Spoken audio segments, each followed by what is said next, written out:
Thank you, everybody, for coming to the Aaron Torres Podcast YouTube page. If you could do me a quick favor, see that little subscribe button at the bottom of your screen? Go ahead, click that subscribe button.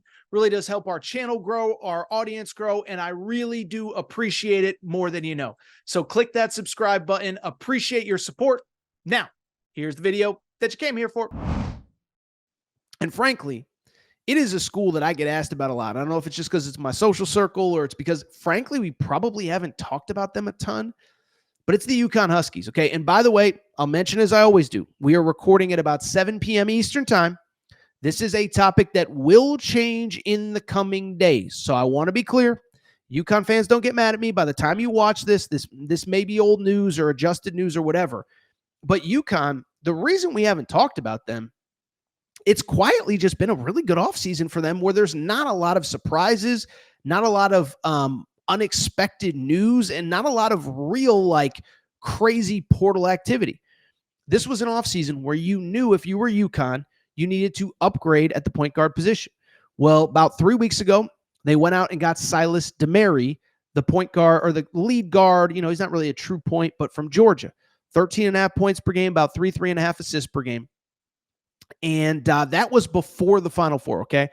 Since then and around that time, UConn has gotten the return of Solo Ball. They've gotten the return of Jalen Stewart. They've gotten the return of Terrace Reed. They've gotten the return of Jaden Ross, 4 key players from last year's team, probably the 4 guys that if you were Dan Hurley, you wanted to return the most. So you get 4 key returnees. You get your big portal commitment before the Final Four. And then last week, you did add Malachi Smith, a guard from Dayton, 10 points per game, good 3-point shooter, whatever. But I don't know that that was like a segment that needed to be discussed on the show. Well, I bring it up because there was one piece of noteworthy news from the weekend that I think got a little bit overblown, but we'll discuss that now. And then we will discuss the big news, which is what is the future of Alex Karaban. So let's go ahead and discuss. And as always, make sure you're following our Torres on UConn page on Twitter, Torres on UConn, for all of your late-breaking Huskies news. All right, so what was the news of the weekend that we need to discuss? The news of the weekend that we need to discuss, pretty straightforward. UConn got a decommitment from a fringe 5-star, high 4-star, low 4-star, low 5-star, depending on what recruiting service you look at. Kid by the name of Darius Adams, okay? He was a McDonald's All-American, top 30 or so player nationally in basically every recruiting service. And he committed early in the fall cycle, okay? And so he decommits on Saturday, and it feels like a big deal in the moment. And then you start to look at the roster. You start to look at things, how things come together, and you realize not only is it not a big deal, it probably in some degrees, in some ways in 2025 should have been expected. Silas DeMary is going to be your lead point guard, okay? Guard, Georgia, we just discussed 13 points per game. He's going to be the guy with the ball in his hands. Solo Ball, all Big East player, 14 points per game, second leading scorer. He is coming back. He is going to start next year just like he did this year. You also have Braylon Mullins, 5-star, McDonald's All-American from the state of Indiana. Dan Hurley has publicly said this will be our next one and done. He's going to follow the trajectory of Liam McNeely. He is going to follow the trajectory of Steph Castle if everything goes well and only be in stores 1 year. UConn fans brace for that because he is not a guy that's going to be here for year over year over year. Well, that's 3 guys right there. Then you added Malachi Smith, a 5th-year guard or 4th-year guard from Dayton who played in some big games, including against UConn and Maui last year, 10 points per game, kind of in that 6th man, first guard off the bench. In a perfect world, it's like what you had from Hassan Diarra 2 seasons ago when Hassan Diarra was the backup to Cam Spencer and Tristan Newton and whatever. And so all of a sudden you look at that, you have Jaden Ross, Jalen Stewart, and Furphy, the 4th kid committed on the wing. So you basically have 4 guards, 3 wings. Furphy's kind of a guard, wing, whatever. 7 guys. There's not that much opportunity. And if you're Darius Adams, you have to look at it and say, if I'm going to be the 5th guard off the bench, is it worth me going to UConn? Now, for some players, it might be. There might be a guy in the portal there that's willing to be the 5th guard off the bench and mostly be a practice player. But if you're a McDonald's All-American, I understand why you wouldn't want that role. You want to play early. You want to play often. And I'll say this. I think in this NIL era, you can't afford to waste a year, right? Like if you're Darius Adams and you go to UConn and you don't play, yeah, in theory, you could be the starter a year from now. But what if it doesn't work out? Now you got to transfer down. Now you lost a year of earning potential where next year he could go somewhere, be a starter, average, 13 points per game as a freshman. Now all of a sudden you're a $2 or $3 million player as a sophomore. So I don't blame him for deciding to leave. And I think fundamentally it doesn't really change UConn and who they are.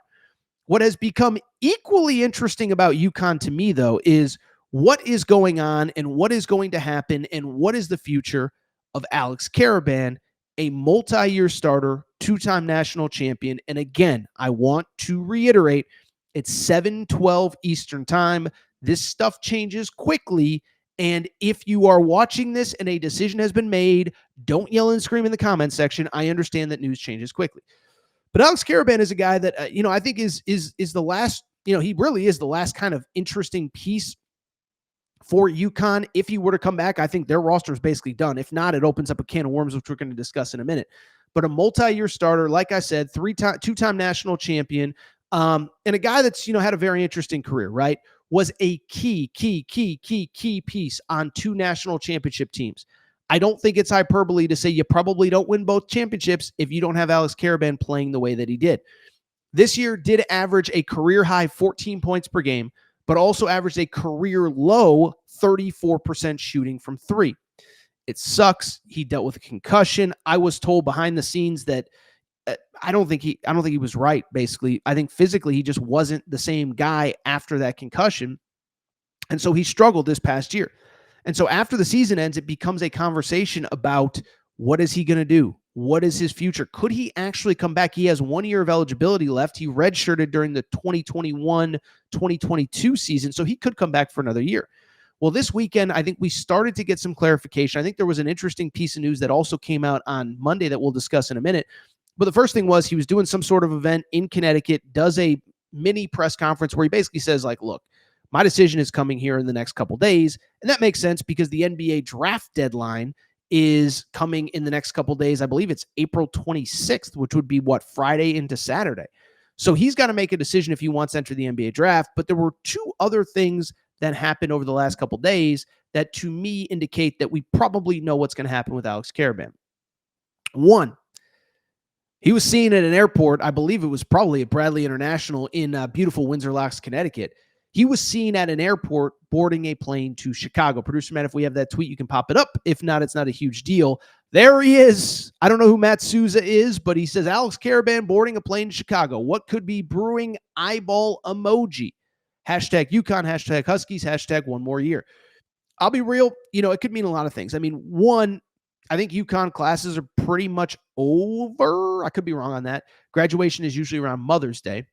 Shout out, as a UConn alum, I know that I graduated Mother's Day many, many years ago. But what could it mean?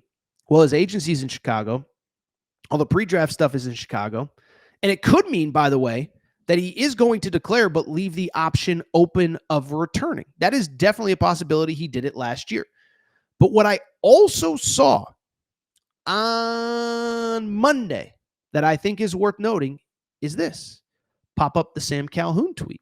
Sam Calhoun, grandson of the great Jim Calhoun, who might be getting on the pod here again soon. He tweeted out that 24/7 Sports, I had not seen this, but is reporting that UConn has reached out to Cal transfer Andrei Stojakovic. We talked about Andrei Stojakovic last week. Star. I mean, he is a stud. 17 points per game, and I think there are layers to his game that we haven't seen yet. But 17 points per game, all ACC guy at Cal. But I actually think his shooting is better than the numbers would indicate, and his playmaking/passing is better than it would indicate as well. Why do I bring it up? It's because, and by the way, shout out Matt for still having the stats from last week on Andrei Stojakovic. So one is this. First of all, remember, UConn did recruit him out of high school. I told you. There's a video somewhere on social you could find. I interviewed Stojakovic at the Pangos All-American camp in the summer of probably 2022. It would have been going into his senior year, so that sounds right, where he said he planned to take a visit to UConn. Did not end up happening, but the staff has known him for years, and obviously with that offense, it's a very European-based offense. His dad, Peja, was like one of the first great European players. I mean, Andrei Stojakovic would be like fit like a glove in that offense. Now, it's not to say that UConn is going to get him or even that they're the favorite. I saw that Stojakovic is visiting visiting Illinois, this week. Illinois is obviously going to recruit him hard. Cal, they've said that it's not a 0% chance that he returns there, and other teams are going to get involved. North Carolina, I still think probably needs a guy or two. They have a history with him. We talked about Kentucky probably being done with their recruiting. I don't think that they would be a factor there. But the only point I'm trying to make is that if he does not return to Cal, there's going to be a long list. But why that's significant to me is because if, in fact, Stojakovic does end up let me backtrack. Independent of where Stojakovic goes, the fact that UConn has reached out means one of two things to me. Either one, they definitively know that Alex Karaban is going pro, or two, that Stojakovic would be some sort of insurance in case Alex Karaban decides, in fact, to go pro. So to me, what this says, UConn fans, if you're trying to get a bullet point, because Torres likes to talk, if you're just trying to get one quick bullet point out of this, it would be that basically it feels like the staff either feels like Alex Karaban is going to declare, or they definitively know that he is going to declare, and they're starting to work on contingency plans.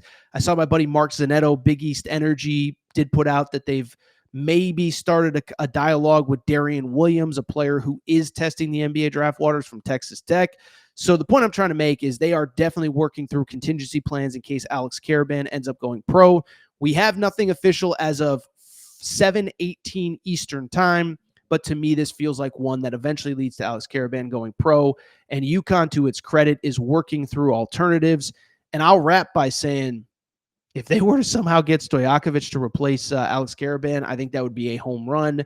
I think even if they didn't, by the way, I weirdly think that UConn would be okay. I think Jalen Stewart, it just means a bigger role for him, and I think that would be a good thing.